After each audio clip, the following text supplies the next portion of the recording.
Good evening and a warm welcome to all. I'm Mridul Mishra on behalf of Care Ratings. Welcome you to our today's webinar on fundraising by corporates.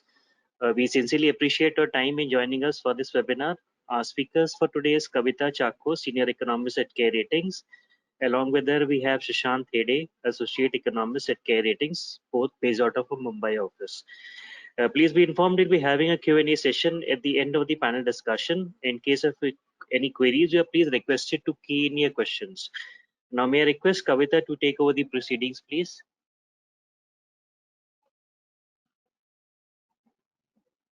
Thanks, Mridul. Good evening, everybody, and thank you for joining us in this webinar today. My colleague Sushant and I will take you through a short presentation here that examines the funds raised by Indian corporates across key sectors from various sources in the current financial year. The financial year 2020-21 has been characterized by a historic contraction in the Indian economy. The GDP for the year is estimated to be 8% lower than that in FY20. Further, the investment rate in the economy is estimated to drop to a quarter-century low. The lower levels of economic activity on account of the restrictions due to the pandemic have had severe financial ramifications for businesses. Many businesses have been faced with insufficient cash flows that have impacted their operations, sustainability, and even viability. While the fund requirements of businesses increased in the current financial year, it has been mainly for sustaining their operations and not for investments. The policymakers, that is the government and the RBI, have announced various measures to help businesses faced with funding constraints. These measures have mainly included making available adequate funds and liquidity in the system for banks to lend. It also included the lowering of rate of interest, moratorium on the repayment of loans, debt restructuring, and credit guarantee, to name a few. These measures have had limited and varied impact thus far. Okay. The examination of fundraising by businesses in FY21 shows that the borrowings from banks have been tempered. Borrowings from the overseas markets too have been significantly lower. In terms of funding from the capital markets, there has been a sharp drop in short-term borrowings, while fundraising through long-term issuances of corporate bonds and public issue of equities have been higher. We will have a closer look at the funds raised from each of these sources. Borrowings from banks, which is the main source of external funds for businesses and account for 40% of its borrowings, has been rather subdued in 2020-21. The non-food bank credit growth during April to mid-March of the current financial year at 3.98% is only marginally higher than that in the comparable period of a year ago. There has been an uptick in bank credit offtake in recent months, although it continues to be significantly lower than the 11% credit growth of FY19. It need be noted that the low cost of borrowings has not stimulated bank credit offtake. The lending rates of banks, namely the marginal cost of fund-based lending rate or the MCLR, has been at a 5-year low of 7.3% since December 20. The median MCLR of scheduled commercial banks has declined by 70 basis points since April 2020, following the policy rate cuts by the RBI. The RBI has cut policy rates by 150 basis points since end March 20. This has, however, not had an impact on fundraising through bank credit. The lower bank lending is partly on account of the risk aversion of banks to lend to certain segments over concerns of their lending turning bad. Also, many businesses have been reluctant to borrow and add to their liabilities given the economic and business uncertainties. In terms of sectors, Incremental lending during the financial year has been marginally higher in the case of the services sector, while it has declined in the case of industry and the retail segment. Agri and allied activities is the only sector that has seen robust growth in bank credit in FY21. Bank credit growth to this segment, which accounts for 30% of the non-food credit flows in FY21, has witnessed the highest annual growth rate since FY18. Incremental bank lending to the retail segment so far in FY21 at 6.7% is marginally lower than the average 12, is significantly lower than the average 12.5% annual growth of the preceding 3 years. This segment accounted for 29% of the non-food bank credit.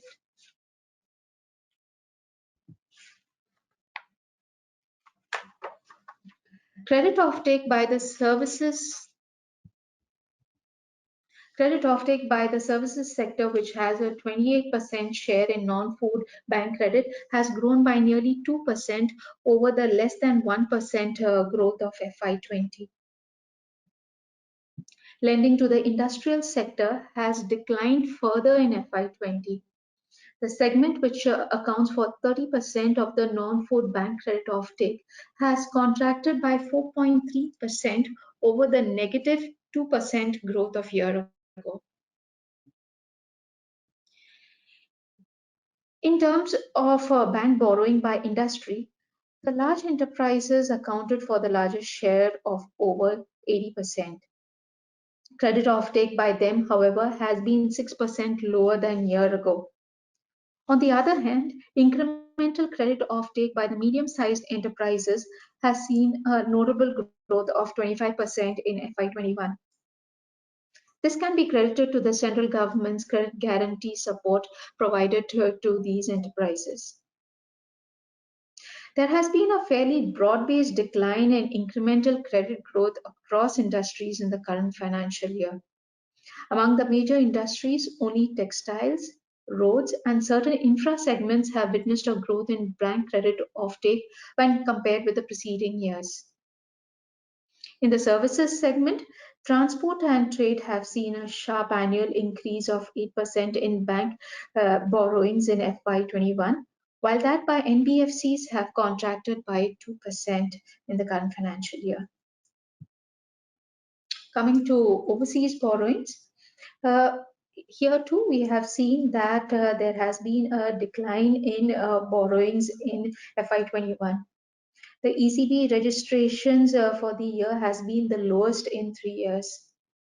In the first 10 months of FY21, the ECB registrations at $23 billion has been 44% lower than that of the corresponding period of year ago. The low borrowings from the overseas market in the current financial year can in large part be attributed to the pandemic-led disruptions and uncertainties. Also, the fall in domestic interest rates and the limited appreciation in the rupee against the US dollar, despite lower current account deficit and increase in the forex reserves, have in a way lowered the attractiveness of external borrowings, despite the prevalence of the low interest rates in the overseas markets. But what we have seen is that there has been a pickup in overseas borrowings in the last 2-3 months. This can be attributed to the borrowers wanting to leverage upon the low interest rates in the overseas markets with economic recovery gathering pace, and also the increase in the domestic debt capital markets. In terms of sectoral borrowings, the main sectors which have been tapping the overseas markets for their funding requirements is mainly those engaged in the manufacture of petroleum products. You also have the financial services which have been major borrowers. Other than that, you have the warehousing and support activities, manufacture of chemicals, and also the manufacture of motor vehicles. These are some of the large borrowers who have been tapping the overseas market. Uh, in terms of the purpose of these borrowings, these have been mainly for meeting working capital requirements, and in case of financial services, it's mainly for on lending. And some of these borrowings have also been towards refinancing loans, which includes the earlier ECBs as well as rupee loans. I now request Sushant to take us through the funds raised by corporates from the capital markets.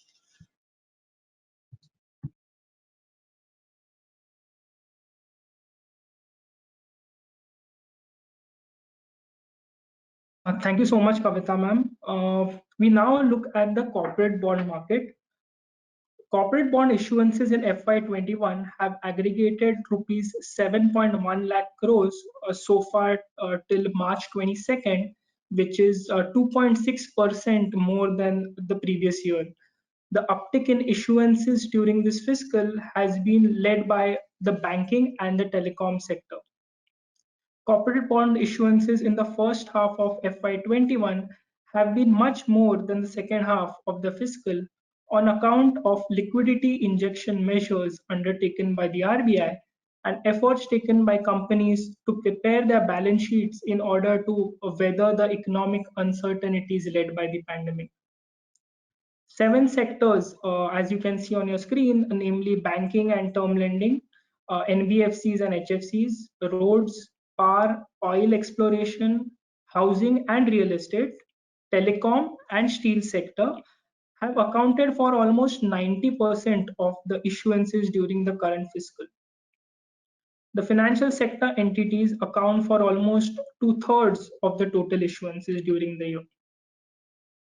Corporate bond issuances have been notably higher in case of the telecom and the steel sector, with issuances growing by almost 4 to 5 times compared with last year. In case of issuances in the banking and the HFC sector, the growth has been marginal at around 3 to 6%. However, issuances in the NBFC sector have fallen sharply by 10%, while the power sector has witnessed a contraction of 34% year on year.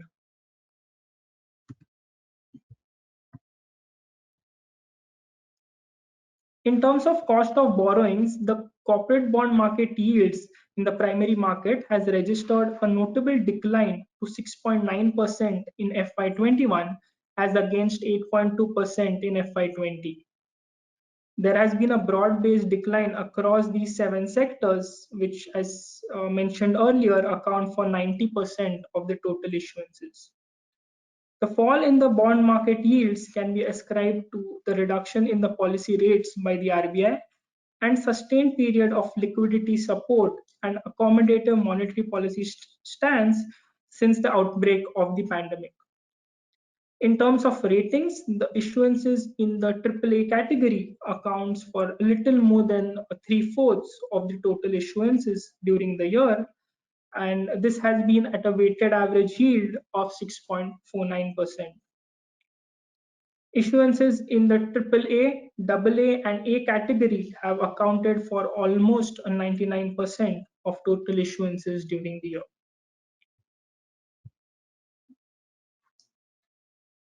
We now move on to the commercial papers. Commercial paper issuances during the fiscal have been the lowest during the last 5 years, aggregating rupees 16.4 lakh crores. Now, this data is available till March 15th, and the issuances have been almost 23% lower than the corresponding period of the previous year. The sharp decline in CP issuances during the year has been owing to the pandemic-led lockdown and the consequent lower requirement of short-term funds by the corporates. Issuances recorded a sustained decline during the first 4 months of this fiscal, and since then, issuances have seen only a moderate pickup. Sectoral analysis of CP issuances shows that there has been a sizable growth in the issuances of the NBFC sector, aided by RBI's TLTRO 1 and 2 measure, with the former pertaining to the investment in corporate bonds and CPs, while the latter focusing specifically for the NBFC sector. Issuances by the term lending and HFC sector has declined sharply during the last 2 years. In terms of cost of funding of the CPs, the weighted average yields have declined more sharply in case of CPs than in case of the corporate bond yields. Now, this has been on account of reduction in policy rates, liquidity support measures undertaken by the RBI, and lower demand for the short-term fundings by the corporates.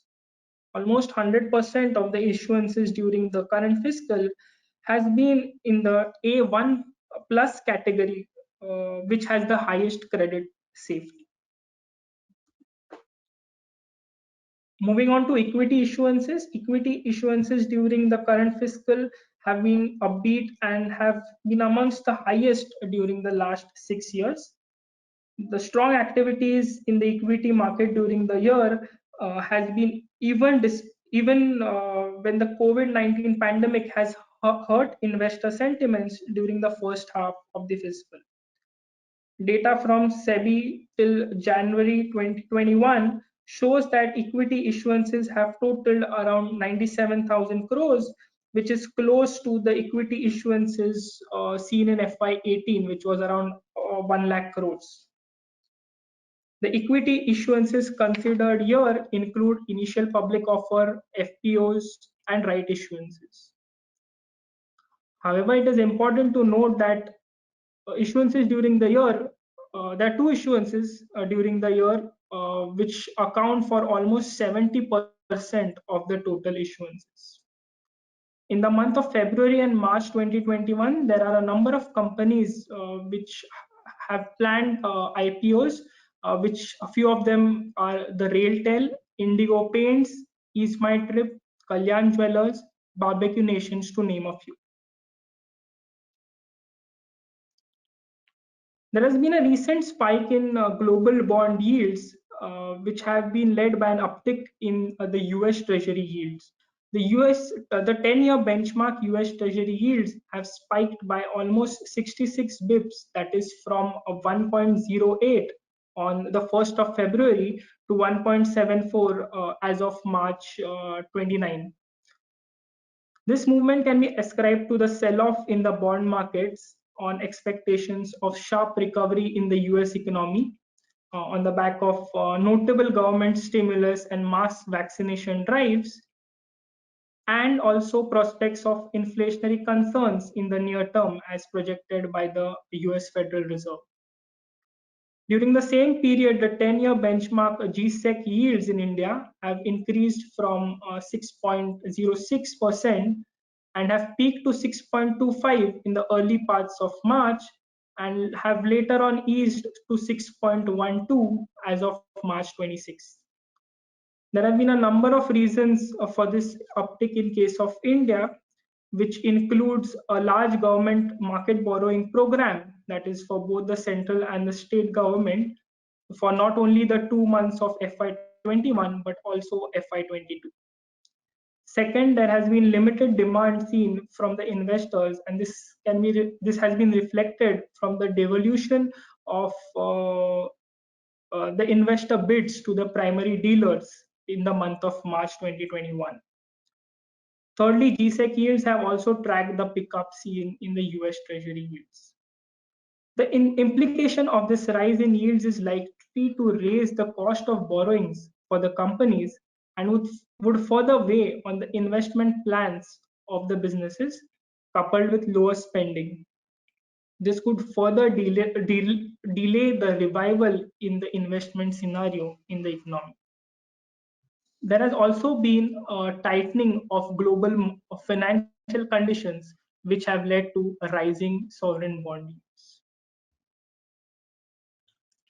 In terms of the outlook, which is the final slide in our presentation, here we expect the GDP growth in the Indian economy to range in the 11 to 11.2% for FY22, which is likely to lead to an increase in fundraising for the corporates during the coming fiscal. We expect bank credit to grow in the range of 8 to 10%, the ECBs to be around $30 billion during the year.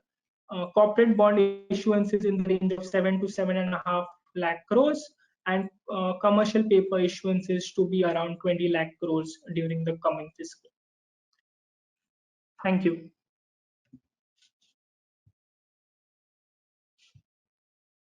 We can begin a Q&A session now. Any participants, if any queries, are please requested to key in your questions. Thank you. We have a question here as to what has been the reason for lower short-term funding requirements. As during the lockdown, revenues have dried down, and hence corporates would have wanted short-term funds to meet fixed costs. Now, what we have seen is that short-term borrowings, especially through commercial papers, has seen a decline. That is, as we have already mentioned, is because companies did not want to add to their liabilities, and also their working capital requirements had fallen down. But we need to keep in mind here that it is only the higher rated companies that usually tap the commercial paper market, and they are the ones who usually go for these issuances, and many of them, their working capital requirements had fallen, as a result of which they did not go for further issuances, and some of them they managed to cut down on costs and thereby control their requirements.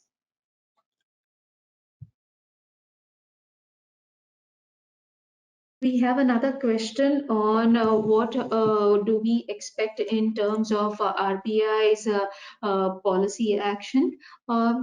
Yeah, here we do not foresee the RBI to cut rates in the near future, at least in the first half of FY22. This is mainly because the inflation has, the trajectory has been moving upwards, and also core inflation is seen to be quite sticky. The food inflation has seen some level of easing. Also, the funding requirement is going to be increasing. That would tighten the liquidity situation. So, given the inflationary pressures, we do not foresee the RBI to cut rates, at least in the first half of FY22.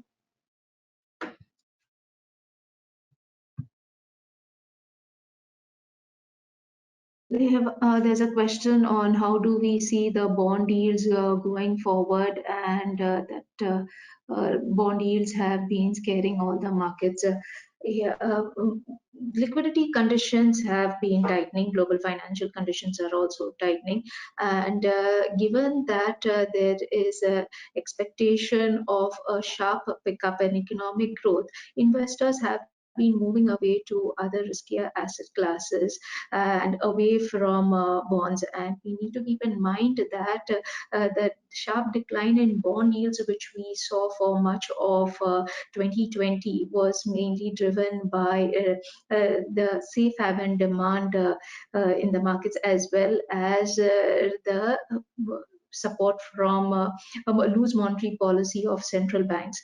Although the central bank's monetary policy would continue to be accommodative, there have been building pressures, inflationary pressures, which are seen, and there is the expectation of growth picking up. Now, this has led to a sell-off in the bond markets. Okay, and the implication of this sell-off is that bond yields have risen. Now, with bond yields rising, global financial conditions are expected to tighten, and also this would lead to a rise in funding costs. Now, this would have implications even on the valuations in the equity segment. So we feel that going forward also, bond yields would are expected to move forward. Okay, but given that the central banks have been assuring that they are not likely to raise interest rates anytime in the near future, there could be an upward limit on the rise in bond yields.